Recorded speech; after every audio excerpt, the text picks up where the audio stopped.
Um, Thank you so much, Brittany. Thank you so much, everyone, for being here. I'm Michelle with Family Violence Project, and I'm joined today by Kathleen Parody with Sexual Assault. I just want to give our, normal disclaimer that, we're going to talk about some really tough things today. We're always talking about domestic violence, which has all kinds of, different graphic things that can come up. And also, the same disclaimer when we're talking about sexual assault. So please do what you need to take care of yourself. Maybe wear earbuds so that, it's a choice for the people around you to hear or not. We always want that to be a choice with the content that we're talking about. And, people might be like, why are we talking about sexual assault when talking about domestic violence? And we'll go into it more in a little bit, but we know that when, that sexual assault can be a tactic of domestic violence. This happens, unfortunately, a lot more common than we think. So we're really grateful to Sexual Assault Crisis and Support Center for being here to talk about this with us as well. So I'm going to go ahead and share the PowerPoint and hand it over to you, Kathleen. Hi, thank you. And so I'm sorry I'm on my phone. It's been kind of a crazy day, so I apologize. I normally would not be doing this from my phone. And so I apologize for that, but I'm really happy to be with you all. And my name's Kathleen. My pronouns are she, her. And I'll start off by just talking a little bit about our agency. So we support survivors of sexual violence. And what you're seeing here is our website. So although our name is very long, what's a lot easier to remember is silentnomore.org. So if you're ever looking for services, that's us. There's a silentnomore.com. That's an anti-abortion website. So we like to let folks know that if they land there, that's not us. And so you'll see that there's a 1-800 number there. And so you can call that number anytime. There's someone there 24 hours a day. Some folks call because maybe there's a certain time of year that they get, kind of triggered. So they, or maybe have been using our services for years, but just call occasionally. Certainly we have some callers who have recently experienced something, so it's very fresh. We have folks who are thinking about reporting and not really sure what that would look like. Or sometimes we have folks who are trying to support other people. And just so you all know, unfortunately, we can't reach out to people. So, we've had like parents call to say, can you please call, my daughter or something, but we can only work with folks if they call us. So they need to make that initial phone call. However, if somebody thinks they could get the person at least to be in the room, then we're happy to do a speakerphone call. So maybe you could put us on speakerphone, make the call, and that's not quite as scary sometimes. So that is always available. And then we have advocates who are always available. So some people like to meet one-on-one with an advocate. And again, they're not therapists, but they're just really to provide some support, explain a little more about, resources and things like that. So if somebody wanted to set up a meeting with an advocate, they could call the helpline number. Or if they just want to do something like file a protection from abuse order. So our advocates can also help with things like filing a protection from abuse, and then they do attend court with the survivor. Filing some paperwork can be kind of confusing. Depending on the court, the clerks aren't always super helpful. So our advocates spend a lot of time at the different courts at Augusta, and Skowhegan, helping folks, file that necessary paperwork, answering questions, going to court.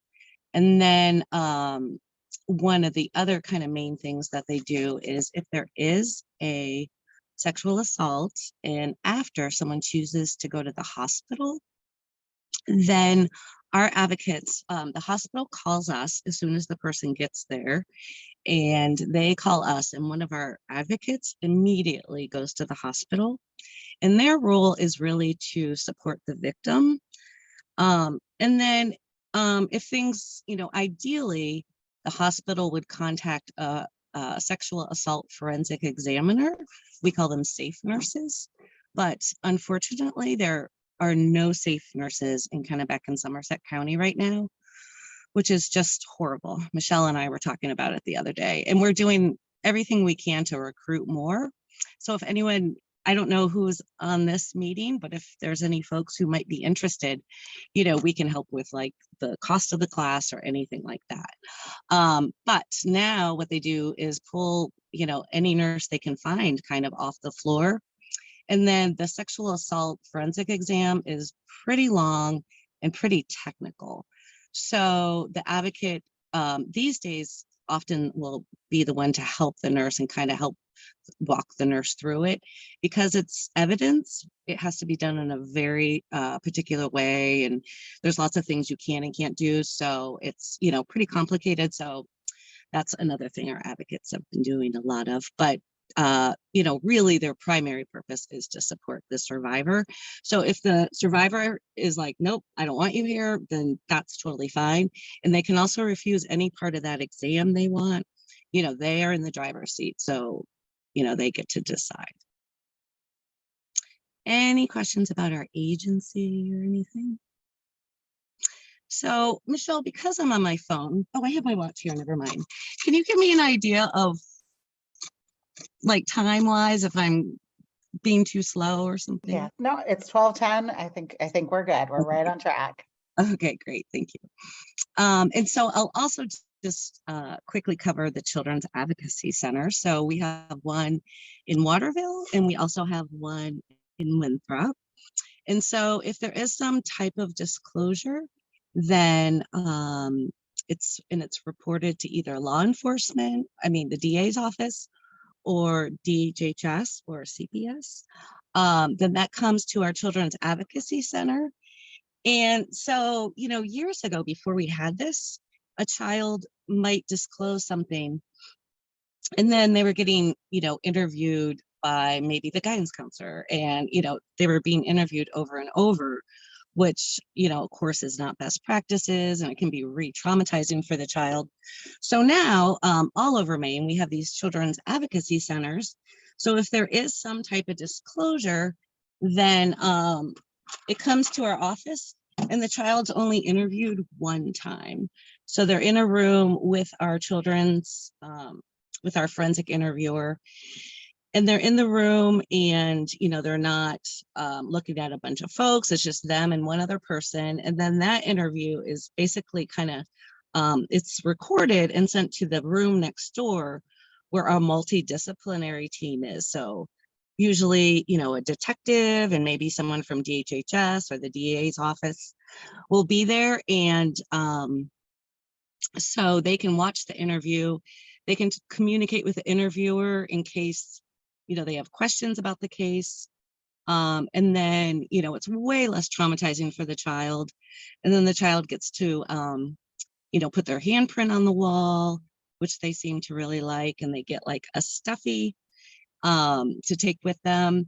And then while they're being interviewed, the non-offending caregiver that brought them is being, supported by our family advocate. And so they, provide resources to the parents or the caregiver and really kind of answer questions.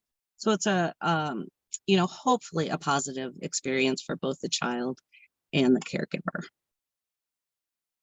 Any questions about that? Just gonna crack my window really quick.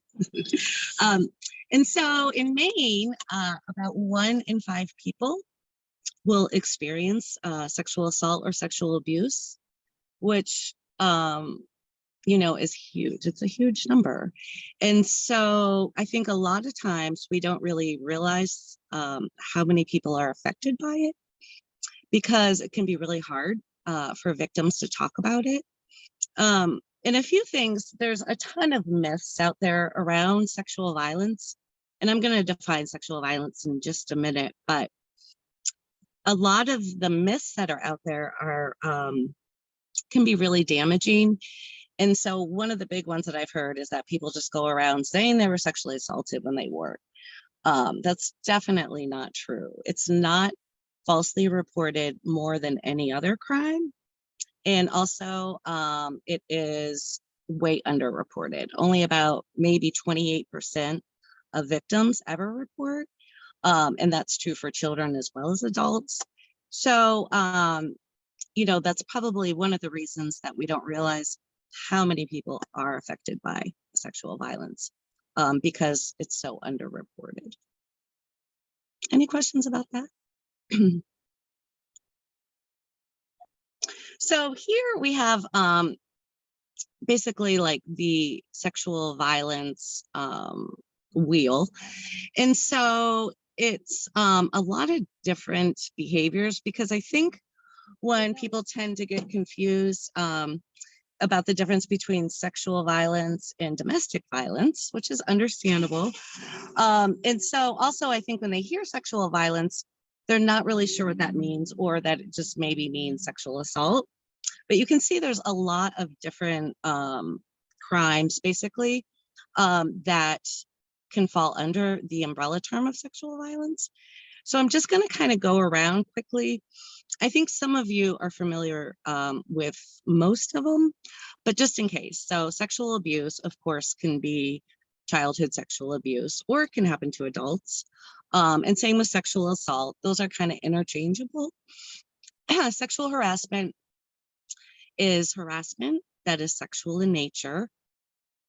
Stalking is something that, we hear the term used all the time. I was stalking your Instagram and things like that. But I just am going to talk about that for a minute, because of all the crimes under sexual violence, stalking is probably the most underreported, but about 1 in 7 women will experience stalking.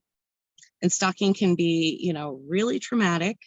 And, it's basically when the definition is like when one person is involved, but also when it's something that it says like the average person would be fear for their safety. The definition like itself is so subjective that you can see why a lot of victims either are afraid they won't be believed, or maybe they don't really know the extent of what their stalker's doing. But also a lot of stalking is really out of context. So, or like you don't understand the seriousness of it until you understand the whole situation. So a woman may go out to her car in the morning and there's a Starbucks cup in there. And so she, is very alarmed and calls the police and says, there's a Starbucks cup in my car and it's not mine. And so the police are only like, mildly concerned. And then she says, on the cup was written the pet name that my former partner used to call me. And I've been hiding from her and she's really violent. And that's basically her way of letting me know she found me.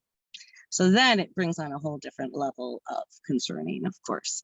But you can imagine how exhausting it would be for victims when they have to give the context every time. And so it can be really challenging. So stalking definitely happens. And the other part is that stalkerware is certainly a lot more common. And they're, of course, getting better at it, just like all technology. And so, often people don't know it's on their phone. Like other apps, it can be downloaded in just a few seconds or maybe a few minutes, as long as someone has access to that person's phone. And then the phone's owner has no idea this app is on their phone. And so the stalker can, of course, maybe watch their keystrokes or actually hear what's happening in the room. It depends. But it's certainly a very scary new use of technology for sure. Any questions about stalking? Okay. Well, and Kathleen, I just want to, we know that stalking happens during relationships often also. So I think, sometimes we think of stalking as being either a stranger or, the example you gave, like after people have broken up. but stalking can start during the relationship, and then, you know, things are then in place, unfortunately, and it, like you said, can create a lot of fear for folks. And you know, people may feel like they're constantly looking over their shoulder. You know, when we did the Domestic Violence Foundations class, I don't know if people saw that one, but we talk about how, like, you know, people are like, oh, you know, when people are experiencing violence, they should just leave because that'll make them safer. But we know now, like, at least when they were in the relationship, they knew where their partner was. Now that it's, you know, now that they're separated, they're like constantly looking over their shoulder, you know, because their partner is often stalking them. So it creates a lot more fear, and makes people feel a lot less safe. So yeah, we know that that is an ongoing thing. Yeah, thank you, Michelle. And so certainly, you know, a victim could be a victim of either of our services, you know, because it really kind of falls under both. And also, thank you for bringing that up, because certainly former intimate partners are the most dangerous type of stalker, and, you know, is the most common to end in homicide. So thank you for bringing that up. Indecent exposure is basically, you know, someone exposing themselves to either a child or another person. You know, that is not okay. Um, Another one is degrading sexual imagery.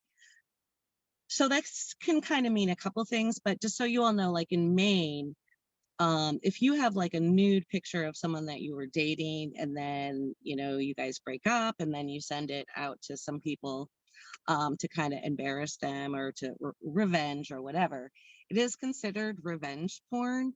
And certainly in Maine, is being, you know, investigated, prosecuted, and everything else. Um, and so that could also be, you know, like child exploitation when it comes to degrading sexual imagery. So it could either be kind of either one of those. Voyeurism is like, you know, trying to record people when they think they're in private, or trying to peep in their windows, things like that. Cyber harassment is just like sexual harassment, but, you know, online, can be just as scary, of course. And then trafficking would be considered sex trafficking. I just want to talk about this for a minute, because I have heard so many young people talk about TikToks they've seen, and I've certainly seen them, where they're like in a Target parking lot, and, you know, they see some, you know, creepy guy maybe following them, and they say like, oh my gosh, I almost just got kidnapped to be trafficked and things like that. And so, sorry, sex trafficking is basically when someone is selling someone else for sex, particularly a minor. And so, what we really want young people to know is that a trafficker most of the time is not going to kidnap their victim. Instead, you know, they'll basically try and trick or coerce or force their victim. So they may pose as like a romantic, like, I'll take care of you kind of situation, or maybe like an older, like in a parental way, oh, why don't you come to my house? Um, you know, the average victim of trafficking in Maine is 14, and white. Um, and so, you know, a lot of young people are either kicked out of their home, maybe, or are experiencing sexual or physical violence at home. And so they run away. And then, you know, there aren't good services for youth who are experiencing homelessness in our area. The closest place, if there were a youth in Augusta or Skowhegan, would be Lewiston or Bangor. And so, because they can't get into, say, like Bread of Life or Mid Maine homeless shelter unless they're accompanied by an adult. So, you know, for young people on the street, it's just, you know, it's really scary. And traffickers are really good at like finding these young people. Another thing they do is say they go to a shelter at New Beginnings, which is in Lewiston, but then they're required to attend like a group. So the trafficker may send in like another 14-year-old to the group, and then the 14-year-old will say like, hey, you know what? I know this really nice guy who said we can stay at his house. He'll buy us beer. Let's go stay there. So, they're not being kidnapped. But it scares me that young people don't recognize that people approaching them may be traffickers, because traffickers are not going to kidnap them. Any questions about that?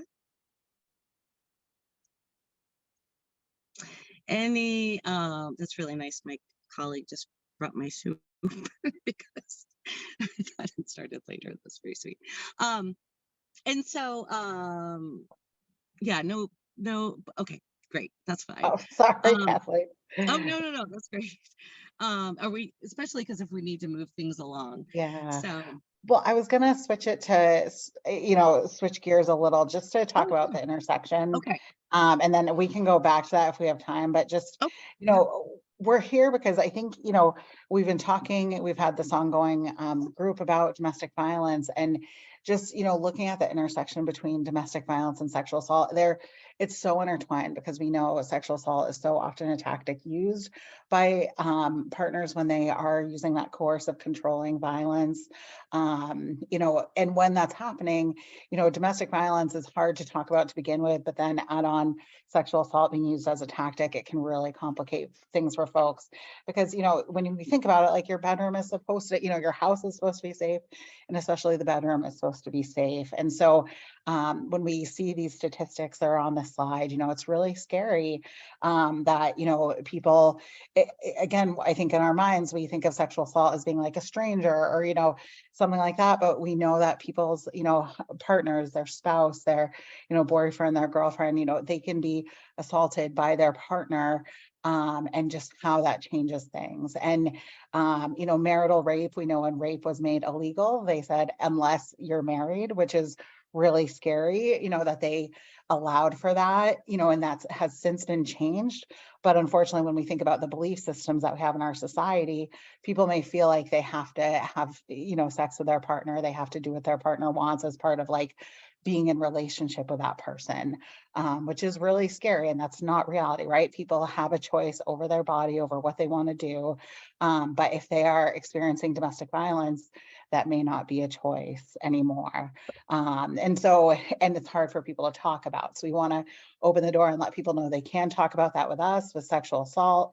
And just, we want people to have space to know that that is a right in your relationship, right? To have the right to make choices for your body.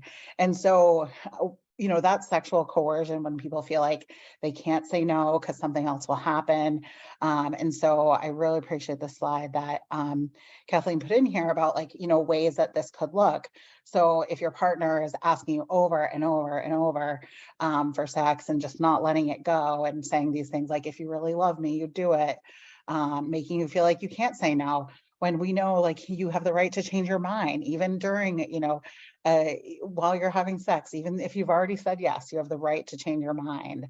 But we know partners may make you feel guilty and make you feel like, you don't have another option. I'm telling you that not having sex will hurt the relationship. Lying or threatening to spread rumors, making promises to reward you for sex. In other ways, this can look, this is the one that I go back to, someone submitting to their partner because they know if they don't, something worse will happen. And so that might make it feel like a choice for someone, but that's not a choice if you're doing it for your safety or the safety of your kids or your family, or because, it's going to make things worse. Reproductive coercion is a piece of this. That's where someone tampers with birth control. It could be, flushing the birth control down the toilet, poking holes in condoms, forcing someone to have an abortion or preventing them from having an abortion. Either one of those, forcing someone to, get pregnant, forcing, anytime things aren't a choice, that's coercion. And so forcing people to do acts they don't want to do. So this could be looking at porn or engaging in sexual acts that they don't want to. Sharing, like Kathleen said, taking or sharing private images without their consent. And it's, you know, there are so many belief systems around so many of these things where when an image is shared, unfortunately, we look at that person and say, well, why did you take that picture? Why did you send it to them? Instead of looking at that person who did the sharing or did the taking of the picture. Like in our society, we really need to step back and see, you know, who we're blaming and why, and who is, you know, being harmed by that.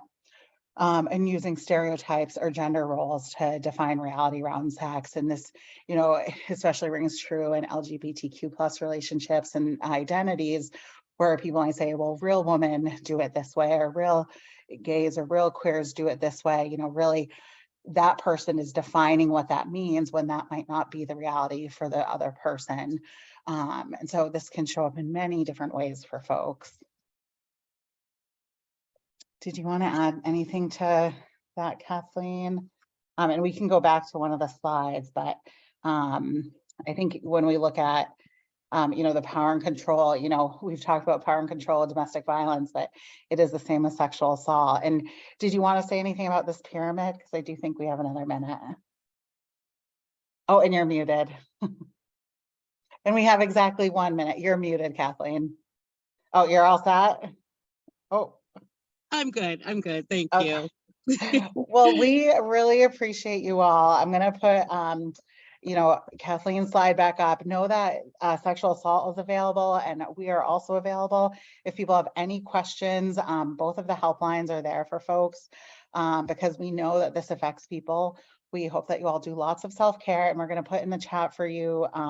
We have an evaluation that we always do at the end of every training. So if you could take a moment to do it, once you click on the link, you can, you know, it'll bring you to an outside window. So feel free to do that outside of this group, but we'll stop the recording now. And if people have any questions, they can go ahead and ask.